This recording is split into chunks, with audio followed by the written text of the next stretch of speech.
বাংলাদেশের যৌক্তিক দাবি মেনে যদি টাইগারদের বিশ্বকাপ ম্যাচের ভেন্যু ভারত থেকে বদলে না দেয়া হয়, তাহলে নাকি পাকিস্তানও বিশ্বকাপ বয়কট করবে, খেলবে না। রবিবার দুপুরের পর থেকেই বাংলাদেশ এবং পাকিস্তানের মিডিয়ায় এই বিষয়টা নিয়ে অনেক আলোচনা, বেশ বেশি রকমের আলোচনা। এখন কথা হচ্ছে, পাকিস্তান ক্রিকেট বোর্ড অফিসিয়ালি এরকম কোনো স্টেটমেন্ট যদি পিসিবি সত্যিকার অর্থেই এরকম কোনো অবস্থান নেয়, তাহলে সেটা আইসিসি তথা ভারতীয় ক্রিকেট বোর্ডের জন্য অনেক অনেক বড় একটা চাপ হয়ে যাবে। এখন কথা হচ্ছে, বাংলাদেশকে সাপোর্ট করা, যে বাংলাদেশকে ভেন্যু বদলে শ্রীলঙ্কাতে খেলানো হোক, এটা একটা জিনিস। আর বাংলাদেশের ভেন্যু বদল না করা হলে আমরা বিশ্বকাপ খেলবো না, এটা কিন্তু সম্পূর্ণ ভিন্ন একটা জিনিস। পাকিস্তান যদি বাংলাদেশের পাশে থেকে বাংলাদেশকে সাপোর্ট দেয়, that is one kind of dimension. Pakistan যদি বলে বসে বিশ্বকাপ খেলবো না যদি বাংলাদেশকে শ্রীলঙ্কাতে ভেন্যু না দেওয়া হয়, তাইলে কিন্তু খেলা ঘুরে যাবে। প্রথমটা হইলে খুব বেশি কিছু যায় আসে না, দ্বিতীয়টা হইলে বিরাট সমস্যা। বিরাট সমস্যা কেন? এখানে টাকার বিষয়টা সংশ্লিষ্ট, ডলারের বিষয় সংশ্লিষ্ট। কেননা এই যে ভারত পাকিস্তান ম্যাচ, বাংলাদেশকে পাশে সরিয়েই আমি বলছি, প্রতি বিশ্বকাপে যে হাইপ ওঠানো হয়, যদিও এই ম্যাচটা এখন সত্যিকার অর্থে একটা যাচ্ছে তাই বাজে টাইপের ম্যাচ হয়, কিন্তু এই মরা গরু নিয়েই যে পরিমাণ লাফালাফি হয়, সেটা টাকার কারণে। স্পন্সর্স, টিকিটস, অন্যান্য আশয় বিষয় তো আছেই।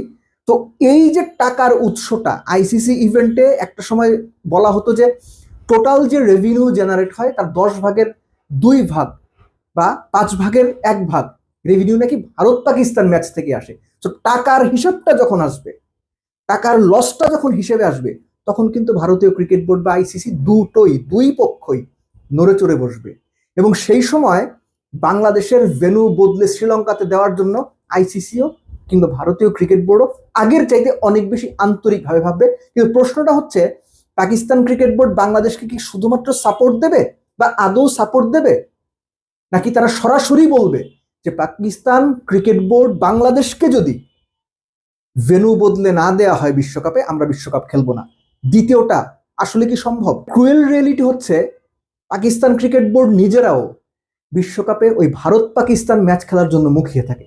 কিসের জন্য? না, ক্রিকেটিং ব্যাপার স্যাপার এখানে এখন অনেক কম। আগে ছিল, ইমরান খান, জাভেদ মিয়ানদের সময়ে ছিল, ইনজাম আহমেদের সময় ছিল, এখন সেটা নাই। এখন পয়সার হিসাব। কেননা এই ম্যাচ খেলেও পাকিস্তান যে পরিমাণ রেভিনিউ জেনারেট করে, সেটা তাদের ক্রিকেটের জন্য খুব গুরুত্বপূর্ণ। সো ওই জায়গা থেকে পাকিস্তান ক্রিকেট বোর্ড বিশ্বকাপ বয়কটের মতো সিদ্ধান্ত যদি নেয়, সেটা সত্যিকার অর্থেই প্রচন্ড রকম সাহসী সিদ্ধান্ত হবে। একই সঙ্গে এই সিদ্ধান্ত নেওয়ার সঙ্গে সঙ্গে আইসিসি এবং বিসিসিআই কয়েক গুণ বেশি অ্যাক্টিভ হয়ে যাবে বাংলাদেশকে গ্রুপ চেঞ্জ করে বি গ্রুপে নিয়ে যাওয়ার জন্য। এখন আয়ারল্যান্ড এরই মধ্যে জানিয়েছে, বা এরই মধ্যে আপনারা গণমাধ্যমে খবর পড়েছেন যে আয়ারল্যান্ড গ্রুপ পরিবর্তন করে এই গ্রুপে আসবে না কিংবা খেলতে চায় না, বা তাদেরকে আশ্বস্ত করা হয়েছে তাদের গ্রুপ পরিবর্তন করা হবে না। তাহলে বিকল্প থাকে জিম্বাবুয়ে, যদি তাদের পরিবর্তন করা হয়। অর্থাৎ একটা বিকল্প তৈরি করতেই হবে। সেই ক্ষেত্রে যে অন্য ক্রিকেট বোর্ড আছে, তাদেরও তো একটা মতামতের ব্যাপার আছে। আইসিসি গিয়ে তাদের বললো, এই ওই গ্রুপ থেকে ওই গ্রুপে যান, বাংলাদেশ এখানে যাবে, তারা সুরসুর করে চলে আসলো। ব্যাপারটা কি এরকম? অনেক ক্ষেত্রে ব্যাপারটা এরকম। আপাত দৃষ্টিতে বলা হবে তাদের মতামত বা তাদের সিদ্ধান্ত নেওয়া হবে, আসলে কোনো কিছু নেওয়া হবে না। জয় শাহ, আইসিসির চেয়ারম্যান বা প্রেসিডেন্ট বা প্রধান, যাই বলেন না কেন আপনি, তিনি যখন এই চাপে পড়বেন, তখন তিনি ব্যাপারটা করতে বা বাংলাদেশকে গ্রুপ বদলে দিতে, অন্য গ্রুপ থেকে একটা টিম বাংলাদেশের গ্রুপে আনতে নিজেই উদ্গ্রীব হয়ে উঠবেন। কিন্তু প্রশ্নটা হলো, পাকিস্তান ক্রিকেট বোর্ড কি করবে?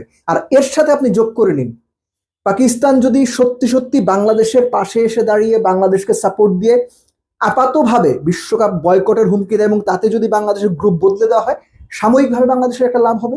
সাময়িকভাবে বোঝানো যাবে যে আইসিসি কিংবা ভারতের আধিপত্যের বিরুদ্ধে বাংলাদেশ এবং পাকিস্তান একসঙ্গে, পাশাপাশি।